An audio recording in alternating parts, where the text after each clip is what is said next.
Imagine you are a designer. You've just been handed a mundane assignment. Reinvent the standard, everyday toothbrush. You start by heading into the field to observe people. You take hundreds of photographs, record hours of morning routines, and interview users about how they grip the handle and apply the paste. You return to the studio buried under a mountain of transcripts, printed photos, and scattered artifacts. It is a chaotic, unstructured mess of raw data. Faced with this cognitive overload, your natural impulse is to lock the door. You isolate yourself to privately filter through the noise, hoping to incubate all those disparate details into a cohesive concept. This private incubation creates a massive problem.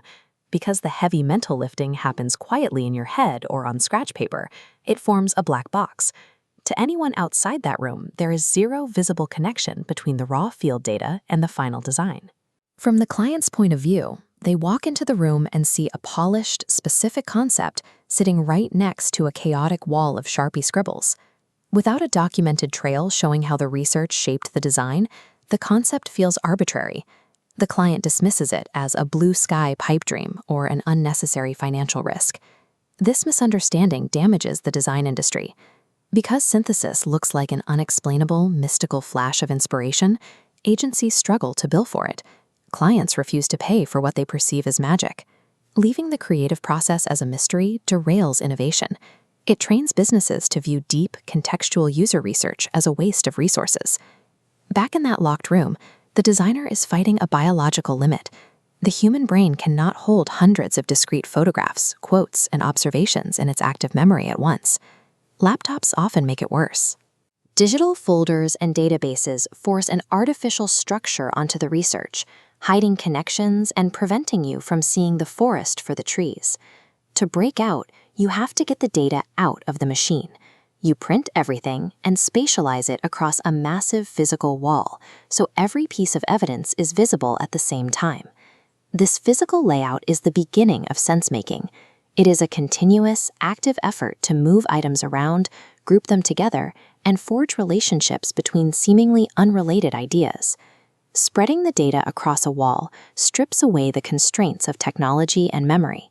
It is the first concrete action needed to understand the problem space. Standard reasoning relies on deduction, which extracts a guaranteed truth from existing facts, or induction, which predicts the next event based on past repetitions. These are closed loops that recycle information. They provide no mechanism to invent something that has never existed before. Invention requires abduction. First described by philosopher Charles S. Peirce, abductive logic is the argument to the best explanation. It is the logic of what might be, a method of making an educated leap from an incomplete set of facts.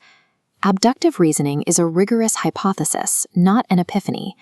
It is fueled by taking the raw data on your wall and colliding it with your own unique life experiences to form a new connection. Designers trigger these abductive leaps through three specific methods. The first is reframing. By shifting the perspective to that of a dentist or a child instead of an average person, you instantly expose hidden constraints and new implications.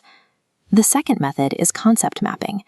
You begin with a core taxonomy, a list of raw nouns and verbs extracted from the field research, words like teeth, toothbrush, bristles, and clean. You then prioritize these elements.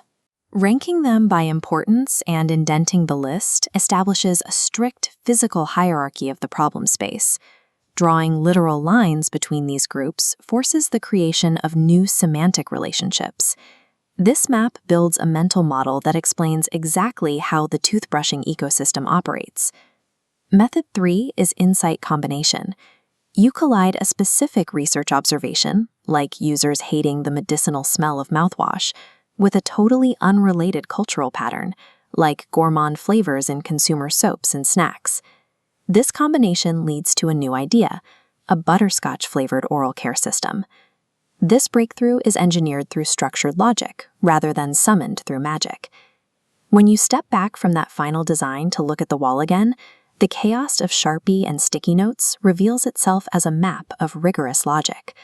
Formalizing these methods creates an artifact-based procedural trail.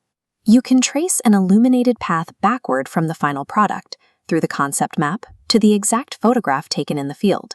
When a client tracks that abductive logic step by step, the discovery phase transforms from a disputed cost into a highly valued business asset. The private reflective period of synthesis generates the project's primary intellectual value. Sense-making and abductive logic are repeatable, teachable actions that anyone can apply to untangle complex problems. Abandoning the mystical flash is the first step to breakthrough solutions. Innovation is the disciplined, systemic act of pulling clarity out of chaos.